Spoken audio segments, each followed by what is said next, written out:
Avertissement, ce vidéogramme peut contenir des bullet time exécutés par un professionnel. Ne tentez pas de reproduire la même chose chez vous.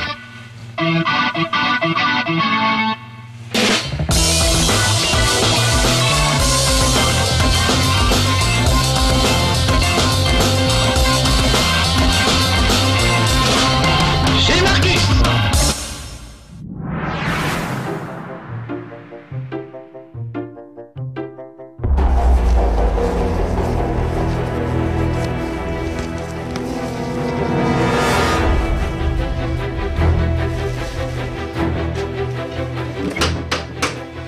Oh, mes petits amis de No Life, ça va? Comment vous sentez-vous?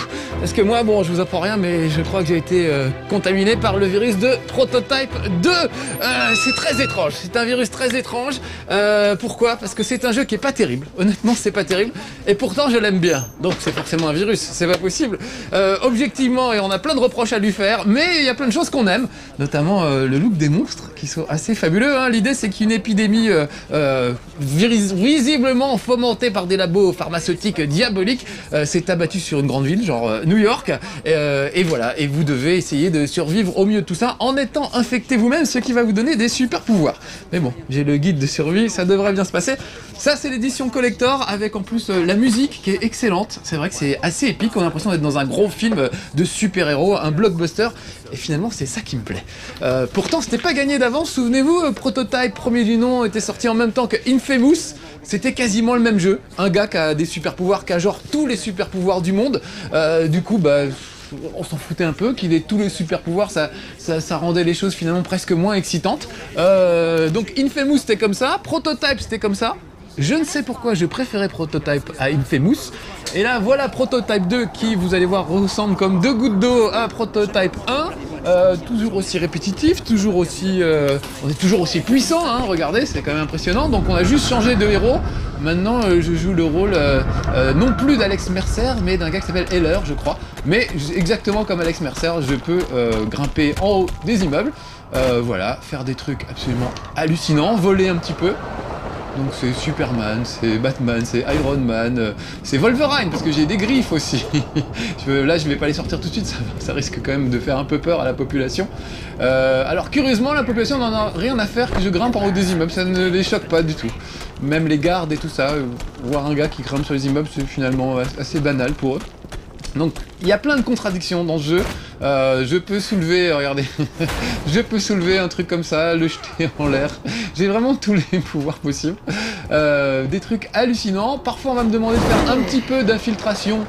Mais même si je monte à un immeuble comme je viens de le faire en cavalant, ça ne choquera personne. Et puis des fois je vais me faire griller juste parce que je passe à côté d'un militaire et on comprend pas très bien pourquoi. Donc il y a vraiment des grosses incohérences, des trucs idiots. Mais allez savoir pourquoi, enfin si je sais pourquoi en fait, après ce constat qui était franchement pas brillant en me disant oh c'est pas terrible, c'est répétitif et tout, j'ai quand même eu super envie de rejouer. Pourquoi? Parce que je suis allé voir les Avengers entre temps, que je me suis rematé X-Men First Class et que j'avais très envie d'un jeu avec des super-héros. Voilà. Du coup, bah, je me suis dit, bah voilà, je l'aime mon jeu avec les super-héros. C'est les Avengers à lui tout seul ce gars-là. C'est Iron Man, c'est Hulk, c'est tout le monde. Vraiment, il a tout quoi. Wolverine pour les griffes. Enfin, vraiment, c'est un mélange de plein de choses. Bon, au lieu de tourner en rond et de faire rien, à part sauter sur des voitures, je vais aller tout de suite à mon point de ralliement pour choper ma mission. Donc là je suis en cheville avec un prêtre, en mince, un groupe d'intervention est en approche. Là j'ai peut-être un peu trop fait le kéké, vous voyez, j'ai dû traverser une zone que je n'aurais pas dû traverser. Donc ce que je vais faire, je vais prendre une autre forme, voilà, regardez. Oh, bah c'est plus moi, on va pas me reconnaître du tout. Même si je tombe du haut d'un immeuble, ils vont pas voir que c'est moi.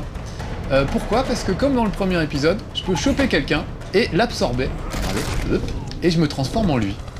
C'est pas la classe, c'est le roi du déguisement, le Patrick Sébastien du déguisement, qui se transforme à volonté. Toujours mes références des années 80, puisque Patrick Sébastien n'est plus depuis longtemps imitateur, mais juste, comment dire, libertin. Bon, allez, regardez, voilà, j'appelle le prêtre, qui n'est pas du tout libertin, lui. Mon père, je suis là, Jen. Et qui va m'appeler au secours, qui va repérer un truc un peu chelou. Donc il y a cette espèce de gros laboratoire pharmaceutique Gentech qui fait des expériences sur des civils, qu'on voit rentrer mais qu'on ne voit jamais ressortir des laboratoires, comme par hasard. Et le Black Watch essaye de contrôler un peu tout ça, mais enfin on sent bien qu'ils sont en cheville tous, voilà. Donc le scénario est extrêmement touffu, extrêmement complexe, mine de rien, mais tellement complexe et touffu que finalement on n'y comprend plus rien et qu'on s'en fout. Chaque personne que vous absorbez aussi ses souvenirs et sa mémoire, donc ça vous raconte des bribes de scénario au fur et à mesure. Mais bon, c'est assez vain en fait. C'est le mot qui me vient quand je pense à Prototype, c'est vain. C'est-à-dire, ouais, super, j'ai des super pouvoirs hallucinants, je peux faire des trucs de dingue, mais finalement on s'en fout un petit peu. Ah, voilà des méchants. Donc là, il est temps que je fasse appel à mes super pouvoirs, parce que juste à la main, ça ne va pas le faire. Donc allons-y, voilà, je vais prendre par exemple... on va commencer soft, juste les griffes, regardez, c'est des griffes de Wolverine. Et déjà, ça, c'est super efficace. Ça vous décapite un gars une demi-seconde, voilà, comme ça c'est fait.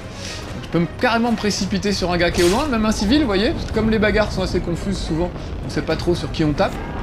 Donc je suis censé être un ancien militaire dont la famille a été tuée à cause du héros du précédent épisode, et donc je suis là pour me venger. Mais dans ma vengeance, je vais quand même massacrer un maximum de civils. Donc quand je pense à tous les gens que je vais tuer, je me dis qu'au final, je vais faire plein de victimes qui elles aussi vont se venger, ça pourra faire encore plein d'épisodes suivants de Prototype. Voilà. Donc là je suis très énervé, comme vous avez vu, j'ai sorti les griffes, et j'ai rendez-vous au site de test de Jefferson, qui est par là-bas. Donc c'est une sorte de laboratoire dans lequel je vais devoir m'introduire. Je veux pas tenter l'infiltration, ça servira à rien.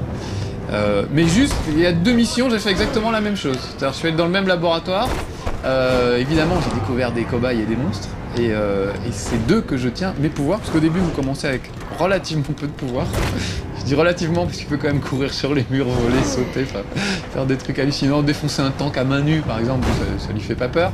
Donc ça, pour moi, c'est relativement peu de pouvoir. Et puis après, vos pouvoirs s'améliorent un petit peu.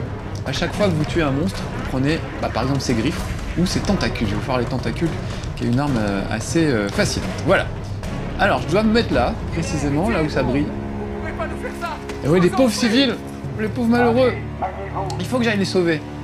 Sans doute en massacrer 40 en voulant sauver les 3 qui viennent de rentrer dans l'immeuble. Mais c'est comme ça, c'est la démocratie à l'américaine, le héros américain typique. Quand on voit les dégâts collatéraux que peuvent provoquer les Avengers dans une ville, il vaudrait mieux laisser l'invasion extraterrestre finalement se produire, plutôt que les laisser se bagarrer, mais là. Bon, bah visiblement ils sont en alerte, donc on va y aller cash. Voilà, je vais arriver avec ça, ça va tout de suite les calmer. Allez, je vais le jeter, voilà, par là-bas. Allez, que la fête commence. Donc là, regardez, j'ai ces tentacules, c'est assez fabuleux. Elle traverse quelqu'un, elle chope les gens ou les objets autour et les ramène sur la personne susnommée. Si c'est pas du pouvoir, ça, regardez, ça marche aussi avec les véhicules, éventuellement. Voilà, paf. Ça marche avec les tanks, ça marche avec tout.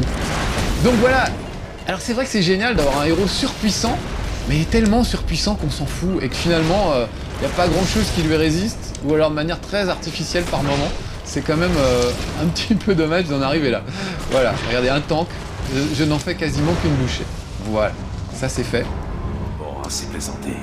Ah, là c'était que l'échauffement bien sûr. Donc ils pensent que des mecs avec des bazookas, ça va m'arrêter. Bah pas du tout. Je vous rappelle que j'ai les tentacules de la mort, qui sont quand même assez fabuleuses. Alors je peux aussi évidemment continuer à utiliser mes petites griffes, hein. Ça marche toujours. Voilà. Et vous voyez que je suis pas super au point, enfin, je suis pas très bien en point, j'ai envie de dire. Pourquoi tu veux pas monter sur ce mur d'un coup? Ah. Voilà, là je vais choper lui, voilà. Donc regardez, à chaque fois que j'absorbe un truc, regardez ma barre de vie en haut à gauche, elle remonte en fait. Quand j'absorbe quelqu'un, j'absorbe aussi sa vie, j'absorbe ses souvenirs, et du coup ma barre de vie remonte. Donc de temps en temps, vous irez choper même des civils pour vous refaire de la vie. Ah, lui, regardez, il y a une petite clé au-dessus de sa tête, ça veut dire qu'il a le code pour ouvrir une porte. Donc j'essaye de l'extraire proprement. C'est super gore, hein. Évidemment, les enfants sont couchés à cette heure-là. Donc voilà, mettez fin à l'alerte. Donc je viens quand même de tuer 500 personnes. Il me suffit de me transformer devant tout le monde en un gars normal, le garde que je viens d'absorber. Et là, normalement, l'alerte va s'arrêter toute seule. Alors je suis mauvaise langue parce que pour une fois, ça ne le fait pas. Alors peut-être que j'aille courir un petit peu plus loin, juste pour le principe. Je vais juste aller dans la rue. Peut-être me fondre vaguement dans la foule, mais alors vraiment très vaguement. Voilà. Est-ce que l'alerte est passée? Oui, on dirait que l'alerte est passée. Donc, je peux, mine de rien, sans me faire écraser par les voitures, Attention, les voitures m'ont été jetées en l'air, donc elles peuvent plus revenir. Aller mettre mon doigt dans le scanner digital, puisque j'ai pris l'apparence de ce pauvre type. Voilà, donc un petit coup de scanner digital. Entre parenthèses, il a des gants, mais bon. Quand je vous dis que c'est bourré d'incohérence. Voilà. Et maintenant, je vais me retrouver à l'intérieur. On va aller friter des cobayes et essayer de prendre leur pouvoir. Si j'y arrive. Alors, bon, j'ai l'air de dire que c'est super bourrin. Faut faire preuve d'un minimum quand même de finesse. Et par exemple, ne pas tuer le gars dont vous devez prendre l'apparence pour pouvoir continuer à ouvrir une porte. Mais enfin, un truc aurait pu être super, vraiment avec de l'infiltration, des choses assez subtiles. On peut se faire passer pour un scientifique ou pour qui on veut. Finalement, ça se résume à des trucs très bourrins. C'est le gars, finalement, c'est une clé et c'est que ça. Et voilà. Alors, je ne sais pas pourquoi elle a décidé de se transformer en plein milieu du truc. Alors que moi, je voulais le faire en mode infiltration, vous voyez. Non, je n'ai pas le droit. J'adore mes tentacules. C'est quand même l'arme la plus efficace. Pas vraiment besoin de viser en plus. Donc ça, c'est super. Ah, le biologiste en chef, où est-il? Il est dans l'autre pièce. Donc voilà, cette pièce, j'y étais il y a 2 missions à peu près. J'ai déjà fait tout ça, avec des mecs un tantinet différents, mais c'est tout. Voilà. Ah, le voilà, lui, il faut que je l'assimile, faut pas que je le tue, donc assimilons-le tout de suite. Voilà, et maintenant, on me dit que je peux utiliser le scanner digital, je vais quand même me débarrasser des gars. Parce que surtout que je suis pas super en forme. Donc vite, assimilons une malheureuse victime. Pendant que je me prends un missile dans le dos, mais ça c'est pas très grave, hein, je vous l'ai dit, c'est pas le jeu le plus cohérent de la Terre. Voilà, bah c'est bien gore, hein, ça c'est bien gore, j'avais prévenu aussi pour ça. Je vais juste essayer de pas me faire tuer. Ah bah c'est trop tard, je suis mort, voilà. Vous l'avez constaté, les les combats sont vraiment hyper brouillons, hyper confus. La caméra suit tout le monde tant bien que mal, mais enfin, ça devient vite, on sait pas trop sur qui on tape, mais on s'en fout. Voilà, on tape quand même et en gros ça marche. Donc dès qu'il y a beaucoup d'ennemis, franchement ça devient un peu du grand n'importe quoi. Comme de toute façon il a des super pouvoirs, on s'en sort à peu près toujours. Là je vous fais la démonstration inverse pour vous dire quand même on peut mourir. Mais il faut vraiment y mettre du sien pour mourir quoi. Allez, allons choper ce biologiste. Ce que je vais faire, je vais choper tout de suite le biologiste, comme ça je ne risquerai pas de le tuer par accident. Où est-il? Il se cache. Ok, bon bah je vais tuer tout le monde d'abord. On va faire dans le désordre, tant pis. Voilà. Ils veulent me renvoyer au Moyen-Orient, bah non, absolument pas. Voilà, ça c'est fait. Lui, il est dans son petit coin. Vite, je l'attrape, je l'assimile. C'est la méthode assimile, dit-on. Et quoi? Non, mais non. Je l'ai tué alors que je voulais aspirer, moi. Je voulais pas être si méchant que ça avec lui. En même temps, ça revient au même. Hein. L'assimilation et la décapitation, ça rime et ça fonctionne à peu près pareil. Bon, je vais pas refaire 100 fois la même chose. Je vais essayer de me concentrer un tout petit peu. Dit-il en explosant à peu près tout sur son passage. Voilà.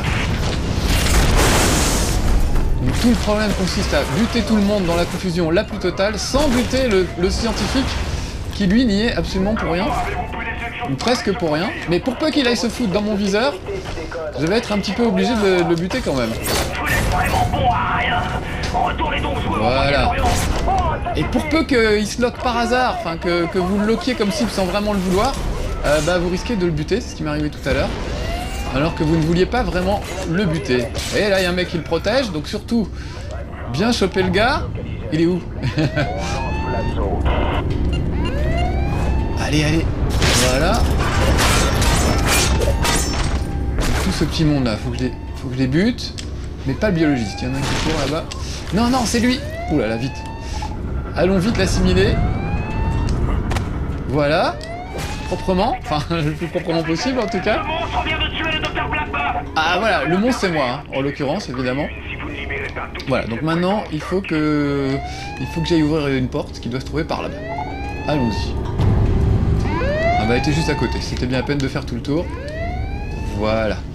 Donc regardez, je reprends son apparence et j'utilise le scanner digital, toujours avec des gants. On aurait pu lui prendre les gants, c'est moins gore quand même.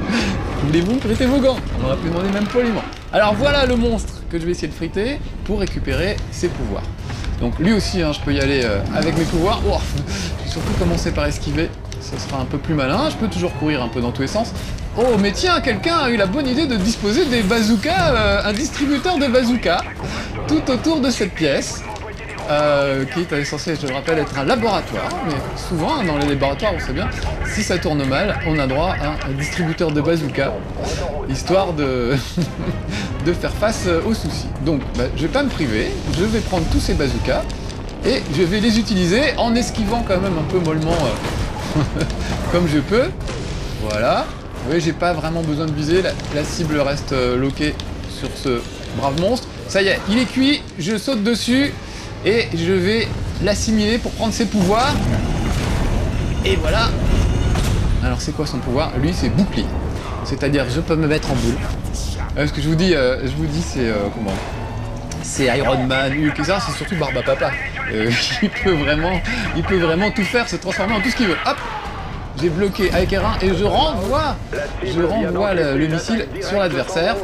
Voilà. Et le coup de la tentacule qui m'a rendu célèbre. La décapitation qui m'a rendu célèbre également. Donc vous avez vu, je pourrais leur emprunter leur bazooka aussi. Je peux choper un bazooka sur le sol ou n'importe quelle arme. Il faut juste que j'ai une victime en face de moi. Voilà. Et on peut sortir avec le bazooka sur l'épaule, discrètement. Je sais pas comment il fait pour tirer, regardez, il a ses griffes sorties. Ça doit pas être facile de glisser les griffes dans la gâchette, à mon avis. Mais il y arrive, parce que c'est un super-héros. Allez, tuons quelques civils pour le principe, de toute façon ça n'a aucune conséquence. Donc voilà, vous allez dire, il dit beaucoup de mal de prototype. C'est vrai. Et pourtant, encore une fois, après avoir vu Avenger, après avoir revu X-Men First Class, j'avais vraiment envie d'un jeu de super-héros. À tel point que j'ai acheté d'occasion Iron Man, qui est vraiment une merde. Alors là, pour le coup, aucune excuse. Mais bon, j'avais envie de jouer avec Iron Man. Voilà, on est comme ça, vous voyez, on peut pas, des fois on peut pas s'en empêcher. On a des envies, des pulsions en tant que gamer, et même une merde, finalement ça fait du bien. Bon, allez, je vais sortir de là, puisque c'est ce qu'on me demande, quitter le site de Jefferson. Sautons par-dessus une Jeep pour le principe. Voilà. Et je vais me transformer en mec normal. Et là, plus personne ne trouve rien à redire. Merci pour les nouveaux jouets, sac à merde. Sac à merde. Donc il y a des gros mots. Donc vraiment, il faut que les enfants soient couchés. C'est très important. Donc bon, il y a quand même une ville immense dans laquelle on peut se promener en toute liberté, même en courant sur les murs, en volant, etc. Donc c'est agréable. Ça sert pas à grand chose, à part avoir un sentiment de toute puissance qui est vraiment agréable. Ça, faut reconnaître. C'est ça qui est bien dans Prototype, ce sentiment d'être surpuissant, mais qui finalement fait que rien ne vous résiste, il n'y a pas grand chose qui peut... Voilà, il n'y a pas de subtilité, pas de finesse, rien. Mais ça fait du bien. Donc c'est pour ça que je vous disais au début que Prototype c'est vraiment un virus. D'abord c'est dans le jeu effectivement, et je ne suis qu'un gros virus. Mais le jeu lui-même me paraît être un virus, puisque même si c'est pas terrible, même si c'est pas bien, on a envie d'y revenir. J'avais envie d'y rejouer, j'avais envie de m'éclater avec. Donc je ne recommanderais pas de l'acheter au prix fort, mais bon, si vous le trouvez d'occasion, ou s'il y a des promos, ça peut valoir le coup. Si comme moi, vous êtes un geek fan de super-héros et que vous avez envie de devenir super-héros le temps d'une partie. Alors, je vais rappeler mon ami le prêtre, qui va être assiégé, et on va aller un peu l'aider. Et vous allez voir que moi, me faire des tanks à main nue, ça me pose pas de problème. Des hélicoptères, ça me pose pas de problème. Donc voilà, et là je suis vraiment, en plus, je suis dans les 2-3 premières heures du jeu, j'ai pris une sauvegarde au début du jeu, donc j'ai même pas tous mes pouvoirs. Vous voyez, là j'en ai 2 seulement. 3 avec le bouclier, mais bon, voilà, ça s'augmente au fur et à mesure. Vous gagnez évidemment des petits points d'expérience que vous pouvez affecter soit à la santé, soit à la rapidité, soit la régénération, soit... enfin voilà, il y a plein de petites possibilités. C'est pas énorme, je vois vraiment pas les différences avec le premier Prototype. Il est loin dans mon souvenir, le premier Prototype. J'avais juste cette sensation de qu'est-ce qu'on s'éclate et qu'est-ce que c'est rigolo, mais finalement on s'en fout un peu. Mais ça m'avait quand même plus plu que Infamous. Donc finalement, je reste toujours fan de Prototype et pas d'Infamous. Curieusement, je sais pas, hein, c'est vraiment de la mauvaise foi parce que les deux, vraiment, il y a tellement peu de différence entre les deux que je ne sais pas pourquoi je préfère celui-là plutôt que l'autre. Je ne sais pas. Infamous, il a plus des pouvoirs basés sur l'électricité. Peut-être je suis plus fan d'électricité. C'est mon côté fan de Claude François. Ça m'est toujours resté. J'ai toujours envie de devenir comme Clo-Clo. Mais je sais pas, voilà. Alors Prototype, j'aime bien aussi le côté gore, un peu organique, qui est quand même bien dégueu. Alors regardez, je vais grimper à bord d'un... Voilà ce que je vais faire. On va faire ça. Donc les mecs m'envoient des tanks. Bon, ils sont pas très malins. Je vais leur jeter un gars. Je vais leur jeter un gars au visage. Je vais sauter sur un tank. Voilà. Et regardez, en tapotant, il y a une quick time event, il n'y en a pas souvent. Je vais arracher le lance-missile, carrément. Ça tombe bien, ils ont amené 2 tanks. Et donc, avec le premier lance-missile, je vais tirer sur le deuxième tank. Tout simplement. Voilà, histoire de tout faire péter. Et puis le deuxième tank, bah pareil, je vais lui arracher son truc. Donc vous voyez, se débarrasser d'un tank dans Prototype, c'est pas le truc le plus compliqué. Allez juste à prendre un peu de recul pour que vous voyez bien, parce qu'en plus c'est des missiles guidés tant qu'à faire. Hein. J'ai même pas besoin de viser, vous voyez là j'ai visé complètement à côté. Je peux même viser complètement sur le côté, c'est pas grave, ça arrivera quand même. Donc ils se disent, très bien, envoyons des hélicoptères. Pareil, peut-être juste monter sur un toit pour le principe, histoire de dire, ou alors non, je peux récupérer, bah oui c'est plus simple. Je vais récupérer un bazooka que les gars ont gentiment amené, parce que à la fois dans les labos il y a des distributeurs de bazooka, mais quand on vous attaque dans la rue, les mecs viennent avec des bazookas pour que vous soyez bien sûr de pouvoir les récupérer pour vous battre. Bon voilà. Bon là je fais vraiment pas dans la finesse, hein. Si je voulais être plus subtil je me monterais sur le toit de la cathédrale, puis j'essaierais de choper, je sais pas, une bouche d'aération, un truc, pour l'acheter sur un hélicoptère, ça a quand même plus de classe. Sauf que je sais pas où ils sont les hélicoptères. Ah, on me dit d'aller protéger. Bon d'accord, allez, on redescend avec ça. Regardez, voilà, je tombe du haut d'un immeuble. Ils sont... Ah, c'est pas des petits gars avec des bazookas qui vont m'empêcher de faire mon boulot. Dragon, ici Mako 2-3, on attaque l'église. Non. Ils attaquent l'église. Ah, mais le voilà mon hélico. Bon alors vite, montons sur un toit. Ça se fait en 2 secondes, c'est quand même génial. Non, franchement... on se marre bien. On se marre bien quand même. Je sais pas quoi vous dire. J'espère qu'il y aura une démo pour que vous puissiez vous faire votre idée par vous-même. On se lasse très très vite. Donc dès la démo, si vous êtes lassé, vous êtes lassé. Mais si même après la démo, vous avez toujours envie de jouer, tiens regardez, je jette ça sur l'hélicoptère. Bah c'est bien, c'est bon signe. C'est que vous êtes comme moi, contaminé par Prototype. Voilà. Ah, tu vas aller sur le toit d'en face. Vous voyez, ça me pose aucun problème. Donc le fait qu'il puisse quasiment rien lui arriver rend finalement les choses assez fades et assez vaines. Alors ça aurait pu faire un truc, si ça avait été un tout petit peu plus malin, ça aurait pu être sympa. Voilà, je viens d'abattre un hélicoptère devant vos yeux éblouis. C'est magnifique. Et il reste encore plein de militaires qui m'amènent sans doute des bazookas, j'imagine. Donc je vais peut-être en décapiter quelques-uns. Non, vous voyez, c'est un civil par exemple. Alors que je visais plutôt des militaires, moi, a priori. C'est pas comme s'ils n'étaient pas assez nombreux. Ils sont venus à 8 ou 10, donc voilà. Donc récupérons peut-être un bazooka et on va se faire l'hélico au bazooka. À moins qu'il me défonce avant, mais enfin, quand même peu de chance. En même temps, j'ai réussi à mourir tout à l'heure, vous avez vu, j'ai fait un effort. En gros, il n'y a que si vous êtes Marcus que vous pouvez perdre. Un joueur normal, lui, ne pourra même pas perdre. Moi, j'ai quand même réussi à me faire tuer 3 fois dans le labo tout à l'heure. Allez, encore un. On va se le faire. On va faire un petit lancer de... J'ai pas fait trop de lancer de gens, regardez. Allez, hop. Voilà, vol de tes propres ailes. Voilà, bon. Ça marche bien avec Prototype quand même, non? Ils vont envoyer quoi? Des tanks encore? Ben, on l'a déjà vu. Bon, alors c'est le problème du jeu, c'est super répétitif. Ils ont envoyé 2 tanks, alors ils en renvoient quand même 2 autres pour le principe. Ils ont envoyé des hélicos, ils vont aussi en renvoyer. Je vais devoir me réinfiltrer dans un labo de manière tout aussi bourrine que la première fois. Enfin bref, voilà. J'aurais dit beaucoup de mal de Prototype et pourtant je l'aime bien, allez savoir pourquoi. Donc essayez-le chez un copain, dans une démo, faites comme vous pouvez et peut-être que vous attraperez comme moi le virus de Prototype 2, je précise. Mais il est tellement pareil que le 1 que c'est peut-être pas la peine de préciser. Allez, amusez-vous bien les petits amis, avec Prototype ou pas, et on se retrouve la semaine prochaine pour un nouveau chez Marcus. Soyez sages. Retrouvez un nouveau chez Marcus dès mercredi prochain sur No Life et en avant-première dès mardi prochain sur No Life Online. Quel progrès!